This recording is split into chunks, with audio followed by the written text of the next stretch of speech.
Namaste, viewers. Welcome to Jaipur Dialogue USA, our Sunday morning show from New York. To begin with, I want to request each one of the viewers spread the word, subscribe to the show, like and share, and press the bell icon. And with that request, I want to start off. Today is a very pious day. बहुत पवित्र दिन है जो हम हिंदी में कहते हैं. That is the Krishna Janmashtami day. It's a pious day, and we are doing this program on such a pious occasion. With me to discuss this issue of how Hindus must arise to fight the barbarians at the gate is the theme. And what do we learn from Bhagavan Krishna's lessons to us? I have great Krishna follower, Mr. Aditya Satsangi ji, who is the founder of a company, an entity, which is called Sathology. Sathology is a word you will not find in dictionary. It's a new word. It is to counter the mythology that is being branded our faith to be as. So let me shoot off straight away by asking and inquiring with Aditya ji. So welcome to the show, Aditya ji. What is the importance of Krishna Janmashtami? What is its relevance? Everybody knows it's Krishna ji's birthday. But what is the significance of Krishna Janmashtami? A great question and a good beginning to this show, which is going to be very educational, I hope, for others. Krishna appears in 28th millennium of 28th Manvantara, and in one day of Brahma, only once. So there are many other avatar comes of Vishnu, but Krishna avatar is once in a day of Brahma, and that too is 28th 28th cycle in the 7th Manvantara, which is going on right now. And people may not know what is Manvantara and other things, but those of you who know will understand. And so it's a very rare, this form of Bhagwan, and also we understand Krishna from our Acharya, like Vyasadeva. So most of the stories that we discuss comes from Bhagavad Puran and somewhere from other Puran also, but majorly Bhagavad Puran has one whole chapter dedicated to it, 10th canto, and Mahabharata also speaks about that. So Vyasadeva says, Ete cha sakala pumsa krishnastu bhagwan swayam indrari vyakulam lokam mridyanti yuge yuge. So this appearance of Krishna is extremely important from the Vedic timeline perspective, because it's a very rare event. There are many avatars come, but this one is very special. So that way, from the way the yuga cycle, this avatar becomes extremely important. And secondly, the activities done by this avatar, even though a lot of mythologists has spread a lot of fake news about him, but the activities of this avatar are very endearing to the hearts of people. And we can see that many people are even today discussing about it after between 7,000 to 6,000 years back, 8,000 years back, this incident happened. And the historicity is very starkly accurate. Vrindavan is still there, Dwarka is still there, all the places where he visited. I am from Sholapur, I was born in Sholapur. And in Vitthal, that pastime of Krishna. So it is eternally engraved. And we can say that's what makes this avatar really truly Bharatiya. It happens in all over the landmass of India, and also it has the heroes of this Mahabharata who were connected to Krishna very closely, traveled all over the world to spread dharma. So that way also Krishna Janmashtami becomes very, very special, and one of the holiest books. And Sanatan Dharma has many, many books. Veda is there, Purana is there. But the first speaker of Mahabharata, the disciple of Vyasdev, Vaishampayan, spoke Mahabharata in Takshila, which is in Pakistan, occupied Kashmir today. And that entire area, including Gandhar, that was very close to that area, was initially part of this book. So if you see this Krishna Janmashtami is truly geographical, large event, connected to many parts of the world. You will be shocked to know that there was a Greek hero, and I'll post you this picture so you can connect it to this. I was visiting a museum in Brazil, so I got a picture of a Tribhanga Nandan, hero of Greeks. So it is not just in Indian history that is being worshipped, but it was being worshipped by the Greeks also.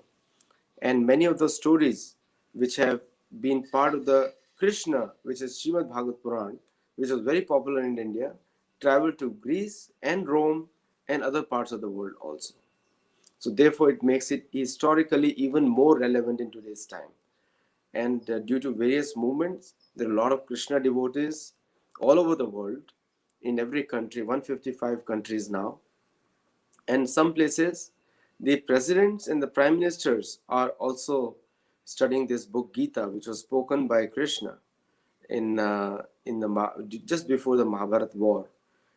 And it will be so shocking or surprising, or I would say for us it's a reality, that every major scholar of the world has only commented on Bhagavad Gita, because that is a book worth commenting on. There are no other book worth commenting on. If you comment on any other book, you might be beheaded. But this book is so open, and it is the only book in the world which talks about Atma, or the spirit soul. And so therefore even this book is relevant to the entire humanity, not just people origin from India. Of course it's more relevant to Bharatiya, they should spread it more, but it is relevant to all the people of the world. Uh, that is an amazing relevance that you talked about. And Krishna Bhagwan is known with the Bhagavad Gita relationship and association and Mahabharata. Everything that he taught is right there. The truth, the politics, the soul, the importance of soul, that the soul never dies. Or Bhagwan Krishna says, that's me, I am it. These are very important concepts. And, as a student of Bhagavad Gita, I always look at a few things. And that is that what do we learn from there? There are so many teachings. And my appeal to all the viewers, all Hindus, all Indians is only one thing: imbibe one of the teachings in your life. And that itself will, to use the slang, Hindi slang, wahi hame tari par kar dega. It's very important to bear that in mind, is that if we imbibed one teaching, that itself is important for us to begin the journey. Instead of trying to imbibe everything, let's learn one thing at a time. As the saying goes, one step at a time. So I would appeal on this pious day of Krishna Janmashtami to all Hindus, all Indians, and everywhere, everybody around the world, to imbibe one lesson of Bhagavad Gita and Krishna Bhagwan's teachings in your life. Now, we have designed the topic today: the barbarians are at the gate of Hindus, and how must Hindus respond? And I believe, in my thought, very strongly, that this is the time for Hindus to arise, awaken, and assert and act for themselves. Because अगर भगवान कृष्ण की वो कहानी हम जानते हैं, the Shishupal story, even Bhagwan Krishna had to bear and suffer insults from Shishupal 100 times before he was empowered to behead him. And when that moment was crossed, that Lakshman Rekha was crossed, Krishna did not go seek consensus from the court to do it. He did it. It reminds me of Nike slogan, just do it.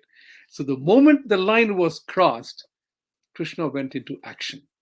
And that's a very important part to remember. And that's where I picked up this theme, that have the Hindus of the world not experienced that 100 violations that the world is doing against them? Isn't it time for us to act?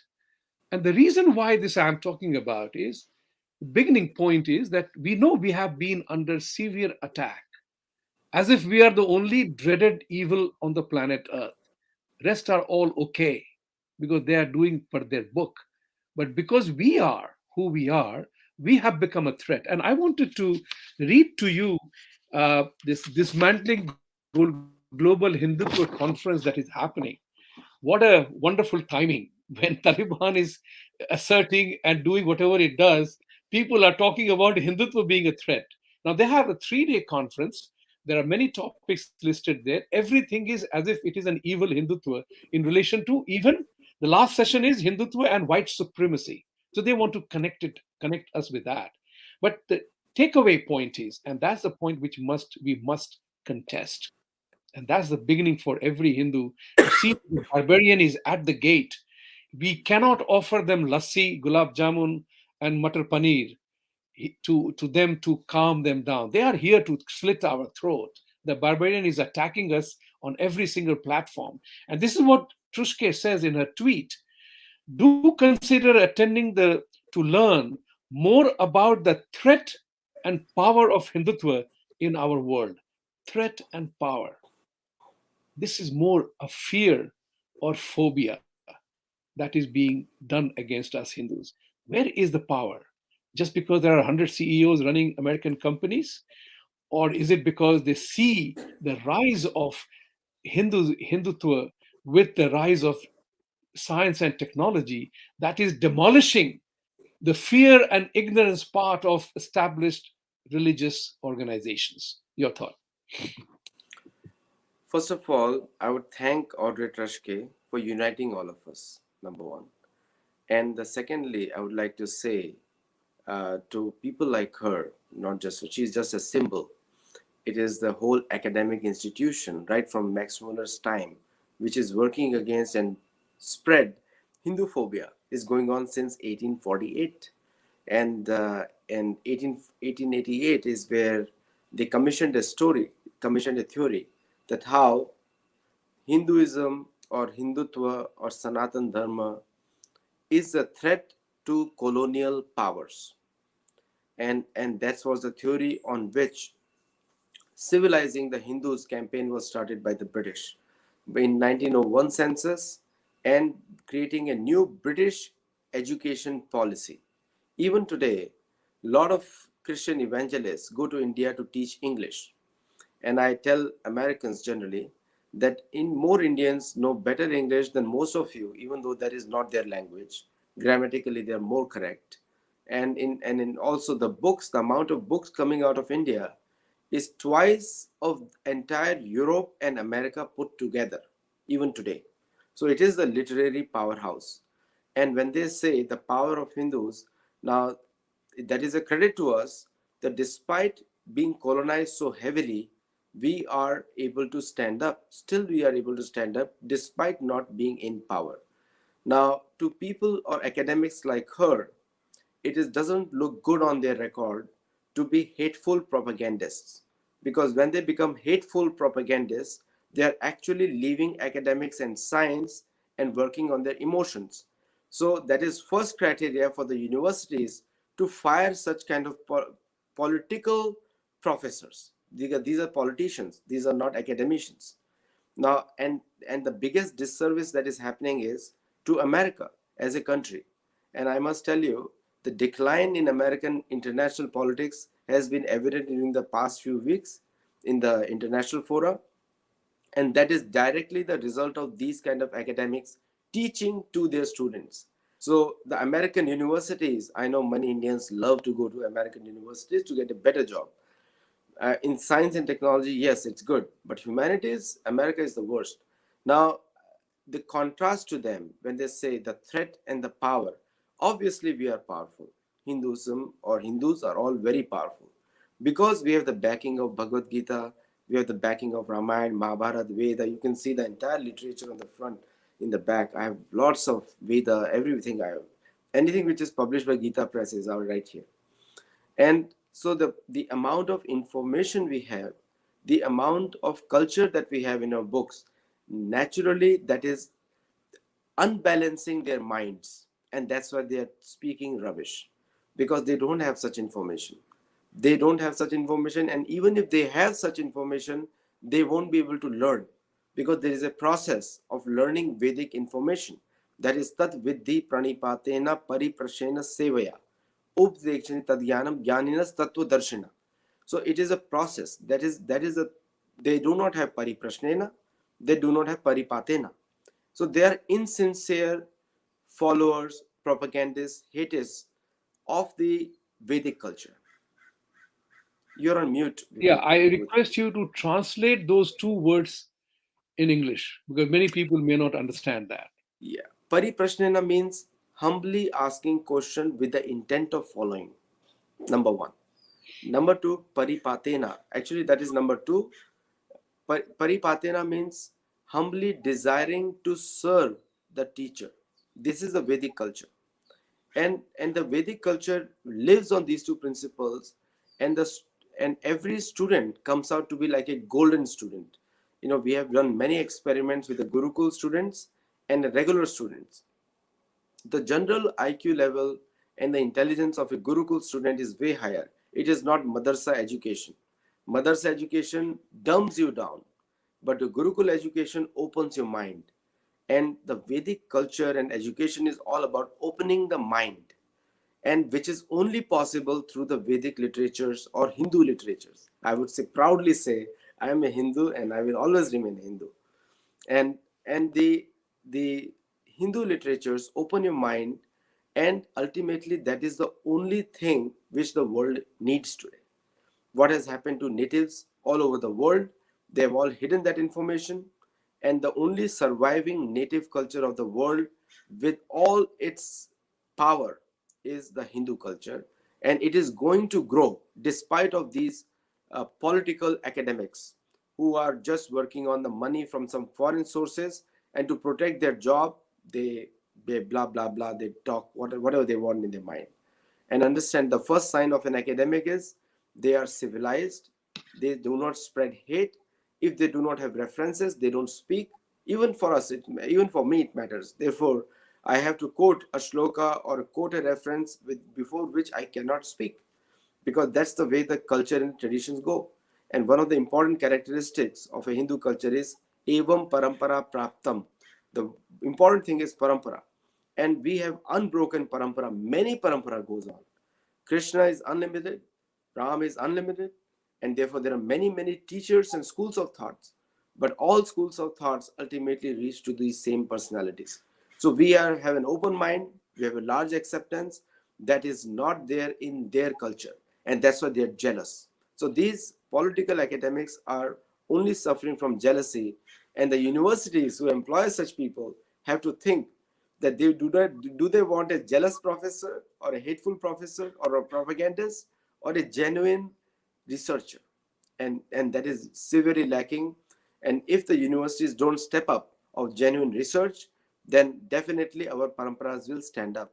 And that's what toppled the British government, and that's what toppled will keep on toppling many other universities, many other world governments also, because the effect of knowledge is tremendous. The impact of knowledge is tremendous. And I can very safely claim that the knowledge is still with the natives, and especially Hindus, who are the biggest natives of the world. This is a very important point, and taking talking about on this particular day, a lot of people are concerned. A lot of people are concerned. They do not know how to act. So we talk about it on the TV, we talk about on various channels, the media part of it. We do our job of educating people, like you said just now, that the entire process of education must be understood. To understand something, we have to understand its process, right? However, majority of us Indians are directionless. We have the assumed knowledge. That's a dangerous proposition. We think we know what we need to know, and as a result of which we do not know enough. So what we are trying to do is to reach out to the people, the common masses. That's why I said imbibe one of the teachings. Talk is cheap, action is tough, and as a result of which we end up in a lethargic environment. So the question arises is that how do we contest this entire thing on an organizational basis? Where is the organization that backs us? Because people look for leadership, People look for being channeled. They need help. They need guidance. They need coaching. They need a guru. Where are the gurus today to channel the energy and force of all of us who are right now concerned? Because what is happening is, because of science and technology, we are able to communicate. You are in San Diego, I am in New York, and people are watching us from wherever they can and as many times as they can on YouTube on a repeat basis. How do we channel that energy? Where is Bhagwan Sri Krishna's teachings? And I consider him to a remarkable spiritualist with an amazing pragmatic sense of life. Share your thoughts on that. Uh, Wonderful question, Vibhuti. You covered many aspects. First of all, the concept of guru. Uh, a guru is a person who is a perfect student. Just like a student has qualifications, guru has also qualifications. And just randomly nobody can become a guru. There is a whole process of that. But if you ask any guru in the world, Ramanujacharya, anyone, they have all quoted publicly in a big way, and they said they are always students. So all gurus have claimed to be students, because in this world, ultimately the guru is Krishna, Ram. These are the main gurus we have.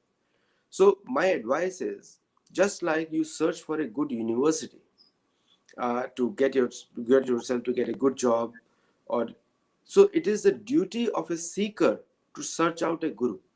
And there are millions of good people in the world, millions of good people who have expertise in Vedic literature. I'm saying millions because literally there are millions, a lot of people. Unfortunately, they don't have the money to advertise themselves. On the top of my mind, almost 100 to 200 teachers come out, just back of my mind right now. There are so many good teachers out there, and each one of them is more powerful than any person Western academics have ever produced. They have more logic, more reasoning, and more culture with them. So it is a duty of a seeker to seek out. So it is a world of cheaters and cheated. It will be a very controversial statement, but I must say it, that if you do not know, and if you deliberately want to just work, ratify your own thoughts, so that is called, you want to be cheated, then you will be cheated. But if you keep an open mind and search openly, that if you want to learn a particular topic in Veda and you want to become an expert in that, I'm telling you, your Paramatma will take you to the right teacher in the world. And you have to understand one thing, that the Vedic knowledge is vast, very vast, right? From politics, economics, to Rajatantra, to all kinds of things, science, technology, anything you can say. It's very vast, including Viman Shastra. So based on it, and ultimately what happens is, all Vedic knowledge will drive you back to the creator of everything, which is Hari. Now, so this is the beauty of Vedic knowledge, that you can be a very good architect, but at the same time, you will be a very sincere follower of Hari. You, you can become a very good Ayurveda doctor, but you can still be a very sincere follower of Hari. That's the beauty of Vedic knowledge. So it is the duty of the seeker to find out the right person to learn. And also, when you select the guru, it is also his responsibility to select whether you're qualified for the job also or not, to study. It's not just one-way street. Like in universities, Right. because most of the universities are commercial centers. You pay your fees, you get in. But for the teacher, they have no choice. They go through a qualification process and they accept you. In the Gurukul system or the Indian Vedic system, the teacher normally do not charge you money. It doesn't mean what they're giving you is less. Actually, they're giving you more. And they leave it up to the student based on their ability. They can pay whatever they want to do, pay. But when you look at the guru, he also has to select. And the two important factors come into play there, which is truth and justice. Number one, what are you going to do with that information? How are you going to use it? And that's what the guru determines. And based on those queries, he imparts you knowledge at the level to which you can handle it. Now, this will be very difficult for people to understand or to learn that somebody is selecting them too. But that is the way of knowledge seeking and knowledge giving. Because you do not give knowledge to everybody, they may misuse it and they may use it for some other nefarious purposes. So it is a duty of the student to seek out the guru, and the duty of the guru to select a disciple also, or to student also. Now, second part of your question, that the Hindus have practically lost leadership or something. The point is, the colonization on the Hindu minds has been the worst in the world, Right. and it is still continuing. People may think colonization has ended, but it has not ended. The modern democracies and the modern communist systems, these are all colonizing in sources of information, including the imposition of Abrahamic cultures on different people is also colonization. It is a far worse colonization, where the libraries are burnt, books are burnt, and the political systems are taken over, and Hindus have suffered all those things. But it is to the credit of our gurus and parampara that they have continuously countered it. So these modern colonialists, like the professor you mentioned, I don't want to even dignify her by taking her name. So the people you have mentioned, they are the agents of the same colonization. They are Max Muller's children. What Max Muller did in 1800s, they are doing it in 2021. And because they are fearful of truth. The truth is the biggest casualty, because they know they're getting exposed day by day. And somebody else was comparing them to Putana, because Putana spreads venom, wish. She is a wish kanya, and they try to kill Vedic culture. And these are the remnants of those Putana. But Hindus, I feel, they're at a very good spot today. This is exacting. This is a very good information age. Lot of fake information is there on Wikipedia and Quora. That is avidya. So you should know that is all avidya. Go back to the books. Like I just show you a book. My favorite books. Go back to the original source and read it for yourself. It is written for you. The all these literatures, Krishna, uh, Veda Purana is created for us humanity, and it is for you to read and repeat. Our mantra is very simple: read and repeat. The information has come from Vyasdev, Valmiki. There are great rishis. They are the gurus. Anyone who follows them and learns from them and becomes expert in that knowledge, and also in his personal character, becomes a guru. Vibhuti ji is a wonderful person. He's learned it and his heart is in the right place. These are people who are gurus. So you are looking for gurus with a lens when the guru is sitting right in front of you. That, thank you very much for giving me the status that you have endowed on me. So thank you very much for saying so. However, there's another important part. Like, one of the key issues is that we know now that Hindus are under attack, and one of the complaints which mostly comes about is a tragic one, that we have no unity. This is a question that always arises. You addressed it in the beginning, that thanks, Audrey, you are uniting the Hindus. So, this is a very important concept for everybody to realize, that only in unity there is a strength. That's where the energy gets mobilized, because everybody has to do a role. So, how does the unity concept work in the Indian context, in the Hindu context? How must it work? Because as I see it, there is a spiritual part of it, and then there is real politics. We saw the impact of real political thoughts. Or, when Arjun feels helpless, how can I do this? I'm killing my own people. Then Krishna gives him education about that. What must happen in this 21st century attack on our dharma, the way it is happening? But that's what is concerning, because people know now that the dharmic pratha of Hindus are under attack, very, very wrongfully. Because Hindus, as I said to somebody yesterday, is that we are the most peace loving people in the planet Earth. I have not come across, apart from occasional legal issues, that Hindus are a law and order problem in any country of the world. We are not a law and order problem. Forget about the occasional white collar crime or misdemeanor or whatever that is. But we are the most law abiding people. We seek peace, yet we are under attack. So the question is that most of the people are confused. They end up being confused, either the lack of knowledge or abundance of spirituality. Ram Bharose, Bhagwan dekhenge. This is my karma. But you forget your dharma to arise, to protect your dharma. And that's what is important for us to figure out. So in this 21st century, in this 2021, incidentally, we are under attack.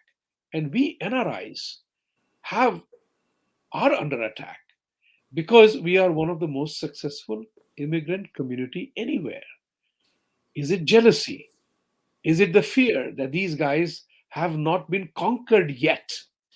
So there are means adopted to destroy us. So, for example, Afghanistan, with this incident, the last of the Sikhs and Hindus have left Afghanistan. Our entire historical heritage of Takshashila, Gandhar, Mahabharat is over in Afghanistan. Pakistan and Bangladesh are gradually demolishing. The percentage of population has shrunk remarkably. What does what does the group of people do to protect and defend their dharma? Where does the unity come from? You mentioned some very important point, and this is the problem which I hear all the time, and I've been hearing it for 30 years, almost 20 years, everywhere. The most united people, if you look at in the Hindu communities, are the people of the Guru Paramparas. Like there are small associations. There is a Swami Narayan Association. There is ISKCON Association. There is a lot of different associations. Chinmay Mission. They're very organized. Very Aurobindo Mission. They're very, very organized. People who are outside of those organizations, or they are not united, and that's what we are referring to, because they are the majority of the people who are outside these paramparas. They are the majority. The So 80-20 principle, right? 80-20. So 20% are organized, and the remaining 80% are not organized. Or maybe I would say 60-40. 40% are organized, 60% not organized. Right. People are organized around their temples. If you look at the Abrahamic culture, it's a one book culture. And in our culture, in the Vedic culture, Hindu culture, Adi Sankaracharya, Vaishampayan was a disciple of Vyasdev, and Adi Sankaracharya repeated it. The one book has been considered as a cream of Vedic information. People who are interested in Upanishad. Then Gita is also called Gita Upanishad. So in the Abrahamic culture is organized around one book. So for Muslims there is one book, there is Christians there is one book, and for the Jews it is one book. And they regularly make sure that every member of theirs is adherent to that book. In the Hindu culture, we have been told by Max Muller and other British propagandists, don't keep Mahabharata at home. We are told that Mahabharata brings clash or fights within the family.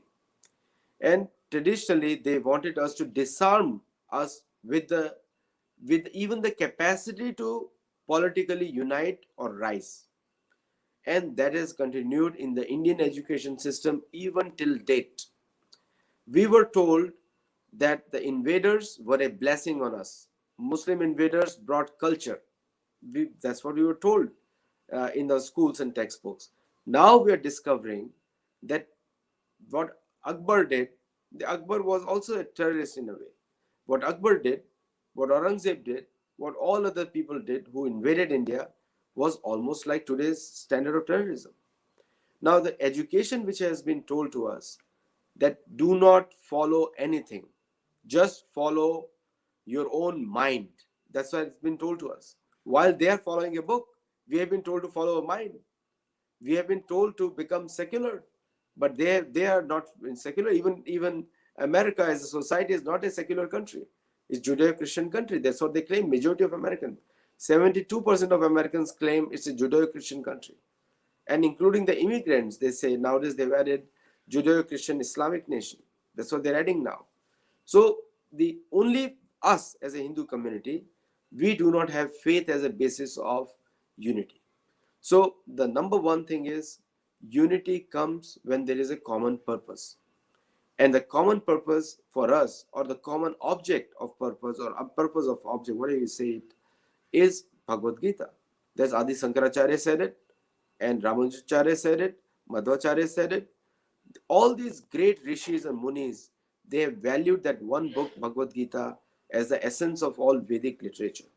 So unless that book becomes the center of our political, economic, and other discourses, we are, and even the social justice is the best in Bhagavad Gita.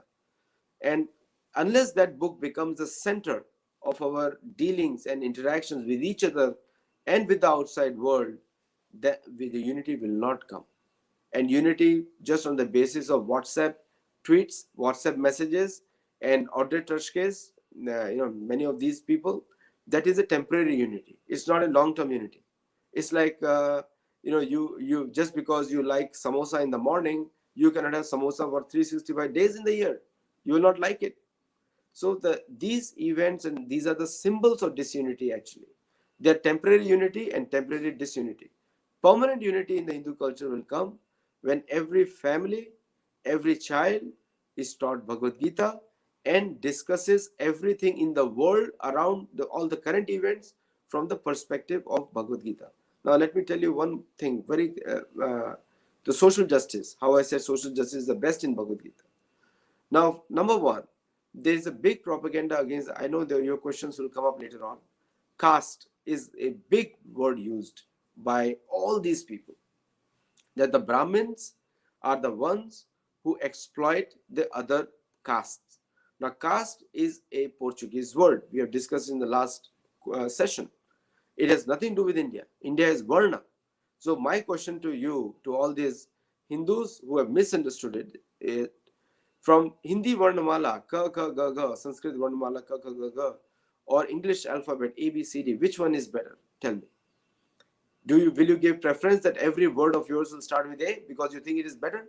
You won't be able to speak. People will make fun of you. So the Varna system is not based on birth, it's based on qualities and your work. So this information has been told to us, and this is what disunites people. The second thing is, we have been told whatever you think is the way. That is the philosophy being told to us, and that is not our philosophy. That is not the philosophy which is taught in Bhagavad Gita. Our philosophy is that your karma decides your destiny. Whatever you act is what is your way will be. So you have to choose where you want to go. Like if you want to go from San Diego to New York, you cannot take a flight to London. You will not reach New York. You will go to London. So we have to make a directed effort towards where we want to achieve. So the concept of unity will remain a distant dream unless we all unite on the basis of Bhagavad Gita and discussing it. Discussing doesn't mean that you remember and wrote by learning. It is discussion means that we need to make it relevant while in discussions to current events. Like for example, I'll tell you one thing. Like what is the problem which is happening in Afghanistan and all the other places? Bhagavad Gita says very one answer, and Krishna has told it 7,000-8,000 years back. Artha Sanchayan, Asuri Pravrittim Artha Sanchayan. That Asura always want to gain wealth or collect wealth at all costs. They don't think about anything, whether it's hurting people or it's not hurting people, and that is what is going on. So, in one word, he has summarized it 8,000 years, 5,000, 8,000. Different scholars have different dates, and depending on the research and the references, I have not analyzed them. All of them are right according to me. But I'll say between 5,000 to 8,000 years back, it is still valid today. So in one line, I have summarized the entire political philosophy, and that is told by Krishna in Bhagavad Gita. The second thing he said, sorry, you're mute. That was borrowed by Bill Clinton when he said, "Is the economy stupid?" what what a way to borrow our idea and put it in that fashion. That's what is important. You were saying something. You continue, then I will come up with the next Yeah, issue I the have in mind. second point, which was, I just give one political example how to summarize today's events. Second is danda, the arajakta. Arajakta, there is only one solution to arajakta. In Bhagavan Krishna says in Bhagavad Gita also, is danda. So anarchy, which is being spread all over the world to destabilize the world, because that is what is happening, and ultimately somebody is going to make money out of it. That's what the whole society today is all about. And believe me, I'm talking from Bhagavad Gita right now. I can give you references and everything else. So this is how you connect Bhagavad Gita to today's world. And if you know the process of learning, then you will not find any inconsistency in Krishna's words in Bhagavad Gita, and also the description of events or geographical events between Mahabharata and Ramayana. I'll give it to you. That's right. Thank you very much, because you brought on the concept of faith here, and there's another word called trust.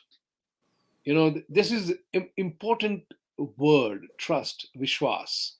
Like Bhagwan Krishna created a team. Apply it with the modern happenings around us. You talked about the Afghanistan scenario is all driven by arthic and tamasic mentality, right? This is where people want to control everything. So as a result of which, what happens is that we live in a remarkably material world, whether we like it or not. All we are pursuing artha, kama, moksha, all these steps that we have to live with, we have to do that. But there's a thing called trust.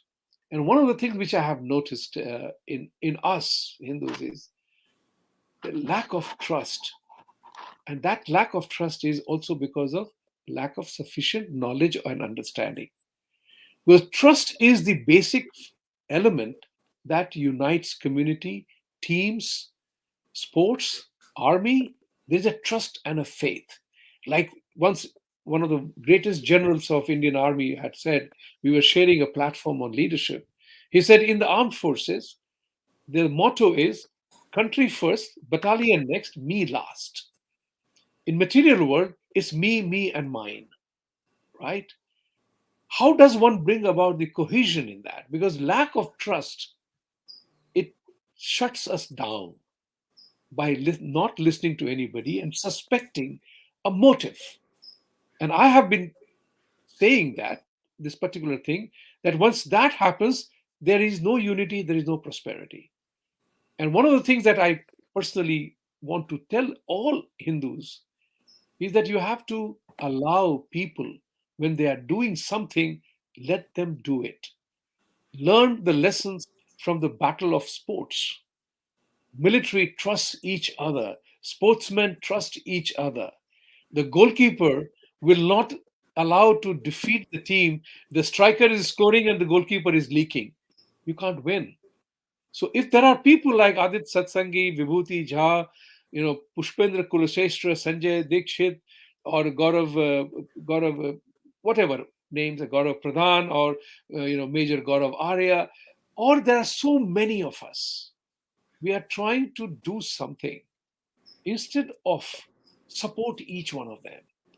And we have to remember that just because you are a striker of the team, you run around the ground for missing 10 goals but scoring one, doesn't mean that you are the hero of the thing, because everybody has a contribution to make, whether it's the opening batsman or the last batsman, or the opening bowler or the replacement bowler.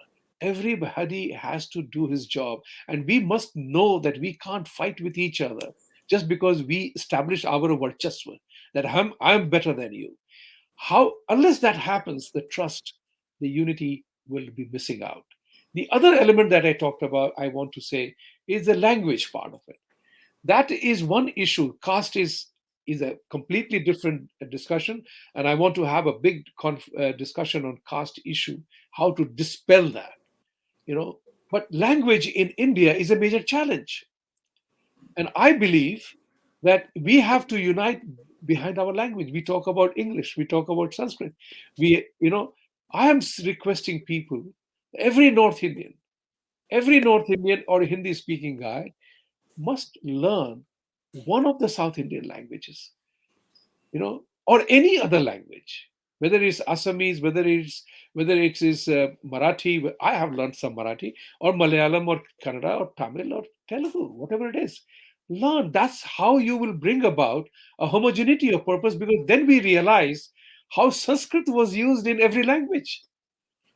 At the moment, we are confused because we don't understand, we don't see the linkage that Sanskrit has in all our languages.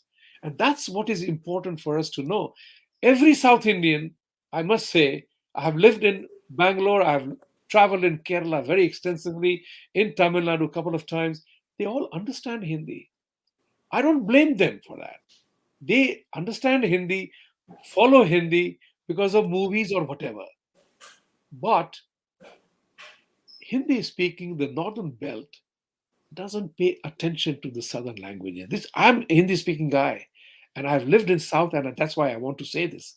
That every North Indian, whether it's in the United States or anywhere, learn a South Indian language. That's where you will establish the unity of purpose. So my thought process is very, very important.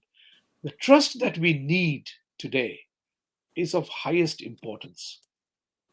Because if we do not have trust, the cost of mistrust is very, very high for all of us. So the point which I'm trying to make is that you have so many associations in America. I haven't seen many of them contest or voice their opposition to this nonsensical thing done on Hindus by in the name of academic freedom. How do we do that? Your thoughts? So, number one problem in the American academic system and also European academic system is scholarly consensus. And that disease is coming in India also. So, scholarly consensus means that a group of professors decide whom they take in inside their own coterie. And everything is again driven by Artha Sanchayan. Because if they bring somebody outside in, then they cannot continue their Max Muller propaganda against Hindus, against America now. All these people have turned against USA now, most of them. And they are inventing new theories, colonial theories like race, the race, what is it, critical race theory. Critical race theory. Now, critical race theory is an excellent fooling of non-Christians, actually. So they are blaming the white supremacists, but what they want to do is create another kind of supremacy who debunks that supremacy. So they're actually fooling everybody else. So it's like negative to negative is still positive. So what they're doing is a negative propaganda to control the narrative in the US and also the US political discourse. Now, coming back to the trust, trust is a very important quality, but the solution of trust is only given in Indian history. Now, I'll give one live example which most of the viewers may love to hear, is that first of all, the first principle of trust is to give, dadati. Sanskrit word is dadati. Yeah. And then pratigranati. Then guhyam, akhyati.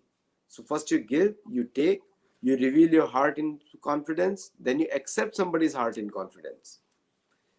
Bhunkte bhojate cheva. First you feed others, bhunkte means give others some food, and bhojate, accept also. But if you see one thing constant, is everywhere you give first. Everywhere. A mother gives love to the child first. Child doesn't even know that she is the mother when he is born or she is born. And the mother gives her love, father gives his love, and the child gradually starts reciprocating when they grow up. So everywhere the giving principle comes first. Now, the trust in the community, the what do you call it? Even better than trust is love, because when there is love, then trust is automatically there. The trust is broken when this cycle is broken. Giving is broken. The first you have to learn to give, and then there is a very famous story actually, where a sadhu used to go to a village, and he used to always ask something, and there is one woman comes out, gives him ashes in her hands all the time, and the sadhu takes the ashes and goes away. And every day it is happening for a long time. His disciple asked him, Sadhu, why you go to her house? That she only gives you ashes After she cooks her coal and wood, whatever, she picks up ashes, gives to you. The sadhu says, at least she's giving. At least she's giving. So I go to accept what she's giving. You know, I'll connect you with the story of Ramayana actually. Now, in Ramayana, we all know Sugriv was very scared of Vali, and when Bhagwan Ram visited the Matanga Rishi ashram, very near to that, he was staying there, but he won't come out because he was thought that Sri Ram and Lakshmana were sent by Vali to kill him. What Sri Ram did was very interesting. This is the first example of a trust. Sri Ram went to him. Somehow he was scared, but he came out and met him. He first sent Hanuman actually. Hanuman came out for this is the first meeting of Hanuman and Sri Ram. Hanuman met Sri Ram, and with the way Hanuman was speaking, Sri Ram tells Lakshman that this person has studied all the Veda. And if he is a messenger of Sugriv, then Sugriv must be a good man. And then Hanuman takes him to Sugriva, and this first meeting happens. The first thing Sri Ram offers him, what can I do to you, for you? What can I do for you? Now here Bhagwan is taking the role of a human and asking what to do. This is a great example these are the case studies. And these are the case studies. See, entire Vedic literature, I call it a system of case studies. Different messages are there. So there is always the principle of giving or seva, niswartha seva comes first. And people are worried they'll be cheated. Let me tell you one thing, that if your karma is good, you'll never be cheated because that karma is going to give you back. And sometimes you have to give up the mentality of gains, like what will I get? What will I benefit? You have to give up that mentality. And in my life I've experienced that the moment I have expectation from somebody, that work never gets completed. So whatever I do, whatever I've been doing with no expectation, and I've been getting rewarded in multiple ways. When people challenge me for something and I started something else. So every threat or everything is an opportunity, and your karma never goes waste. It's a guaranteed thing. If you do good to others, again, that is a word from Bhagavad Gita. A person who do good to others is never lost. That is told in Bhagavad Gita by Krishna himself. So we have to have faith that it is our karma that matters. So even though you may do, and my grandmother used to tell me, just in Marathi she used to tell me, and that do the best you can for somebody else, for their benefit. Be a nice person. Be a gentleman. She used to train me like that, my grandmother. Now, second thing you said about one of the questions was the. Can you repeat the second part which I missed out? There's one other part. You're on mute.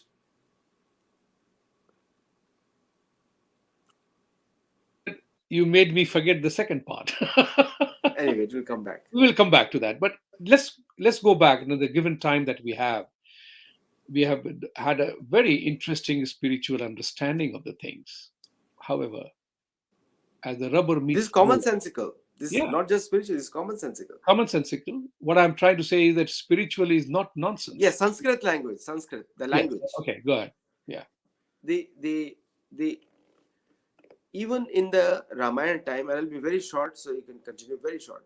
During the Ramayana time, the local language spoken was Madhesi. That is a version, local dialect, Avadhi.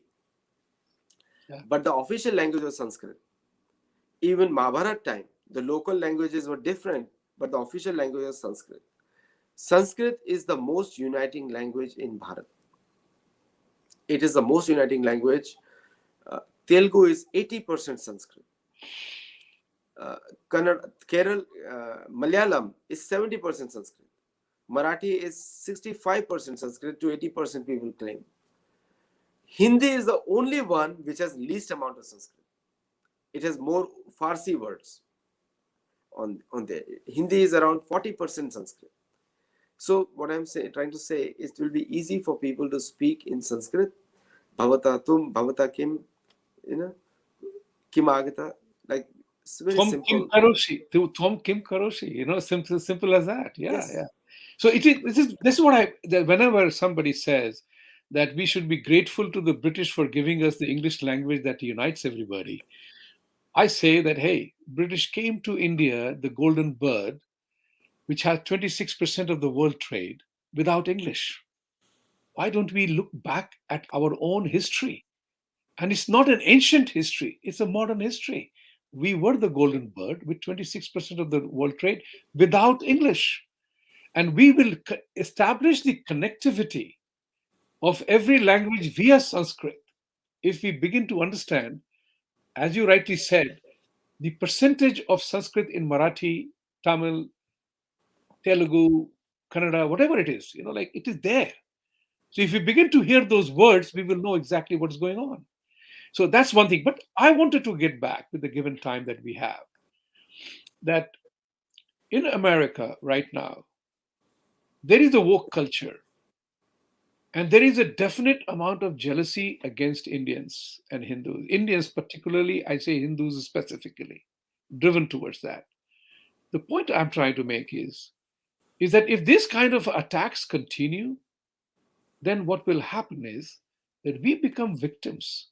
We become victims, we become sufferers because there will be a constant attack on us and there will be a huge gap between what children study in universities and what they come back and say to us. So there is a definite disconnect between the first generation Indians who have prospered and made good in life here materially.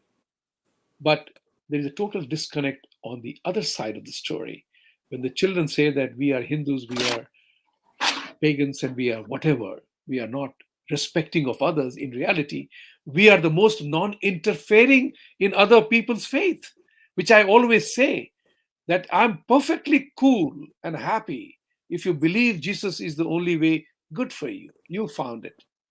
If you believe Allah is supreme, you found your peace with Allah, in Allah. Leave us alone. We are on the path of our own search and seeking. Leave us alone doesn't make us wrong. How does that assertion come about? Because there is a very interesting gap between Hindus in this part of the world, the first generation, second generation, and the third. How do we address that challenge of bringing the unity of purpose? Let me take you back to the history of Mahabharata. I've written 3 books on Mahabharata. In one of the books, Narada, the making of a statesman. First of all, wherever there is adharma, it is a duty of a Hindu to speak up. Whether it is Afghanistan, whether it is USA, whether it's Native Americans, South Americans. Wherever something wrong has been done, we are the voice of the right. We have to know that. We have to question that. Like, for example, what we have seen is just close your eyes, whatever is happening around, just leave it to yourself. That doesn't happen. It's like if you close your eyes, it's like an ostrich. You close your eyes, put your head in the sand, but your body is still outside. This kind of mentality has destroyed Hinduism or Sanatan Dharma. That was not taught in Mahabharata. That is taught by the British. Mahabharata, Narad Muni says, and Chanakya actually took information from there and built it up through other economic sources. That's how the Arthashastra was created. During Mahabharata time, Narad Muni tells Yudhishthir, I won't instruct you in Arthashastra because you're already Nipun, already very good in that. So Yudhishthir was very good in Arthashastra. And Chanakya did a human's job by the thought process. So wherever there is adharma, it is the duties of Hindus to speak up and interfere. Like, for example, the problems in the Abrahamic faith, now we have to start speaking on their problems. Like the women are not being protected in Abrahamic culture, we have to speak up. We have to challenge that. Children getting bad things done to the children, we have to openly say it. That our Hindu dharma doesn't allow that. Why are you doing it? Because dharma, understand, dharma also means law of the land. Dharma also means that. Dharma means a system of righteousness. So wherever there is a criminal activity done, in any culture, in any faith, we have to question it. It doesn't matter. We have to challenge that based on Bhagavad Gita, I am challenging how can you marry 4 women? Based on Bhagavad Gita.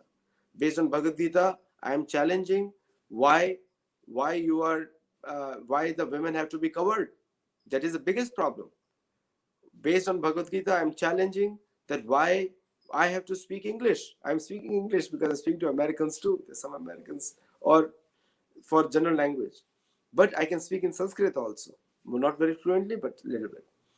But the point which I'm saying is we have to start giving commentaries on rest of the world on the basis of our Vedic Shastra.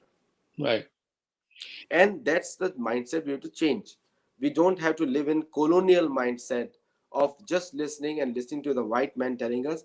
First of all, we don't believe in white, brown, green, yellow, blue. Of all the five Pandavas, two were whitish complexion, remaining were black complexion. So the point which I'm trying to say, skin color doesn't matter to us. Good and karma matters to us. We are not impressed by your color, but impressed with your actions and your qualities. So we have to start challenging them. And we have to be very proud. We have to always quote only Indian rishis and munis. Valmiki says this, what is the problem in your society? Or the other guy will say, I don't know Valmiki. I said, now it's time for me to educate you who is Valmiki. You know, that Krishna says this, why are you doing it? Krishna says Krishna says many things, but one of the things he says, karmanye vadhikaraste. Krishna says, everyone has a right to do work. Karma, adhikar. Why in the name of religion, race, and other things you are stopping people to work? So the same evil professors, these are the academic terrorists, the same people, we need to ask. Bhagavad Gita says that we have to keep an open mind and we have to work according to tad vidhi pranipatena pariprashana sevaya. Why you do not allow an open discourse? Bhagavad Gita says this, why you're not allowing it? So what I'm trying to say, Bhagavad Gita is a commonsensical book. I don't call it a religious book because religion tells you what to do. Bhagavad Gita lets you find out yourself. There's a difference between dharma and religion. Absolutely. Totally So agree. we have to start talking and commenting on them. Like we have to say that Yuddhecha Palayanam. You should never show your back in the battlefield. That's a Kshatriya dharma. Then why did Biden run away? He said, you are going against dharma. Biden ran away from Afghanistan. So we can directly quote the Bhagavad Gita and say that the Bhagavad Gita says this, so you have done an adharmic activity. So unless we challenge others, and the biggest export from India should be dharma. That should be the Indian political philosophy to be sent to all over the world. That was done in Mahabharata time. All the wars were done to install dharma.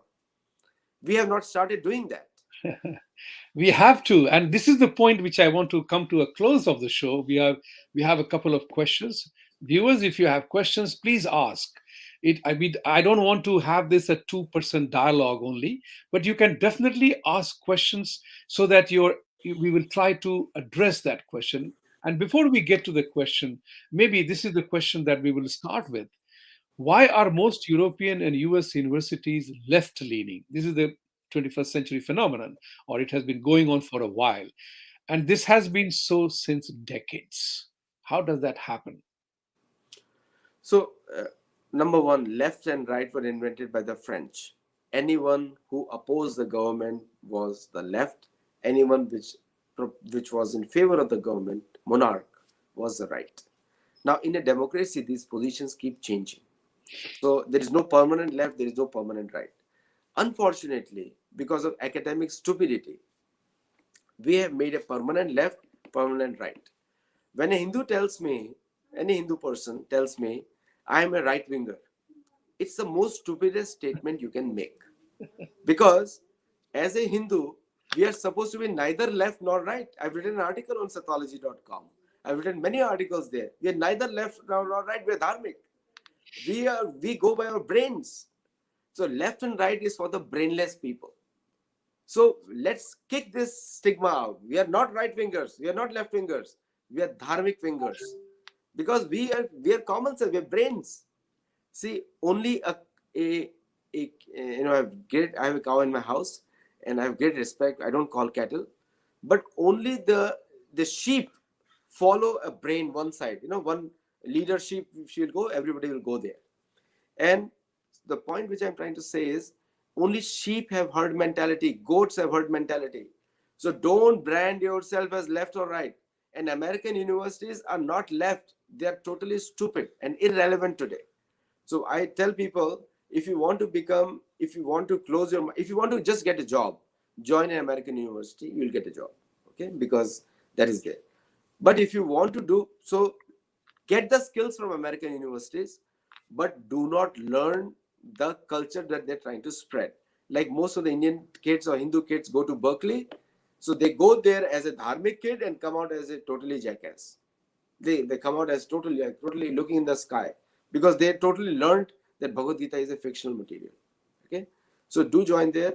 American universities are left leaning because they want to destroy America, and actually not destroy America, but they want to continue the colonization. Democrats are the ones who are supporting the left because they want to spread the narrative and gain votes. At the end of the day, Nancy Pelosi is a very rich congresswoman, $114 million in San Francisco. She started at $70,000. Joe Biden started at $70,000 salary. Today is 8.9 million. So actually, $16.5 million was the tax filing he did in 2018. So the point which I'm trying to say is they are left leaning because of money, and that's And a coming to that part, how must we arise to fight the barbarians? And we talked about it. Dharma. Everybody, every individual, the easiest way to understand what dharma means is not an esoteric concept. It's not an imaginary thought. Because individually, intrinsically, intelligently, we all individuals today who are watching the show or will watch tomorrow will know that when they are doing the right thing and the wrong thing. They know exactly when you are doing the wrong thing. And that's one of the things is that if you do not inquire, what Aditya said about questioning, I use the word inquire, jigyasa, knowledge, seeking, comes by only making an inquiry. And that's the important part for us to do, is to begin to ask, make the inquiry of whatever comes your way. If you do not ask the question, if you do not make inquiry, then you become accepting of whatever comes your way. This is but to these very true. academics, we have to really challenge them. We have to Yes, we have to challenge them. challenge that. Vad Vivad is part of our cultural heritage. Debate and dialogue is a part of our cultural heritage. So, coming to the next question, please put up the second question. Poonam Abhiji is asking why we don't get it. We were 26% of the world GDP share with South. English reduced us to less than 2%. How then that British and English made India prosperous? I mean, they did not. I mean, we both agree on that. You give your answer. I tell you a very interesting story.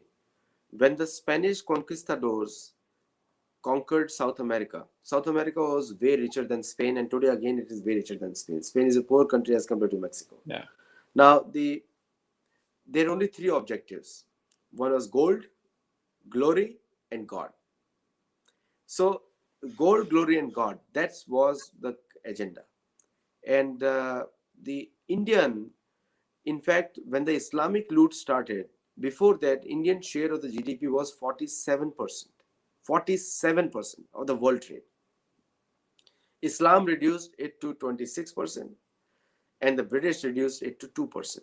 So both Abrahamic faiths have been bad on any economy of the world. It's not just India, it's South America, everywhere else. Because when you dumb people down with a one book culture, you destroy the inherent innovativeness of the economy. And that's what we need to focus on. That the dharma increases innovativeness. Dharma is not dogmatic. Right. Dharma gives you freedom. Because I am speaking to you freely, believe me, most of the churchgoers will not be able to talk like that. Either the mosque people. They have to come back to the book. And they have to say, this is, all the Muslims want Islam, but no Sharia. It's right there, there is inconsistency there. Everyone wants Bible, Yeah, but no the kingdom of God. Why? Because the inconsistency. It's the same concept. that's right. And this is where I have my own thought on it, and that's a very simple thought. That whether you are a vegan, vegetarian, or ahimsa ke param pujari, great believer in non-violence. But if you are attacked, if your honor is attacked, you have to arise to defend it. and you arise to defend it and only when counteract you and counter counter. counter Yeah, attack. that's how you act. Arise is when you act, and that's what I'm saying. You have to be in the state of You know, preparedness. Narada tells Yudhishthir continuously attack, continuously. Correct. So you So have the to be we continuously have to, asking, for the debating. protecting dharma, we have to take the fight into the enemy territory. That's dharma. Correct. Correct. That's why I say you have to be in a state of readiness. Regardless of your follower or whatever belief system you are, you have to be in the state of readiness with knowledge and preparedness to act. Unless and until that Shri Ram happens. was always wearing the all the armor all the time. Right. That's what is about. Next question, please. Chanakya says you have to deal wicked with more wickedness and you have to use the language which the enemy understands. That's what we have been talking about. If you want to add Actually, something more to this, actually, Nishant Reddy, I'll thank tell you you very one. much. Chanakya Niti says that when the enemy attacks with a particular strategy, you have to counter with an alternative strategy. So, so the answer to wickedness is usually kindness, because the kindness always wins. So Chandragupta Maurya, when he attacked viciously Nanda's dynasty, he defeated the majority of the army with kindness, but only to Nanda. Nanda also he gave kindness. He gave safe passage. Okay, because it builds trust of the masses. Chanakya says. So you to always do. So one thing Chanakya did, the attacks on the western front of India. There's a very nice play also. There's a serial made, but there is more to that. On the western front, on the river Ravi and Takshila, the Chanakya attacked the forces, Chandragupta attacked the forces with vengeance because the enemy was weak. But on to Mahapadma, Mahananda, he attacked with friendliness because they were his own people. So there are different standards used to reply, but the counter attack is always tangential, is not linear. Thank you for a nice question, though. You're on mute. Apologize.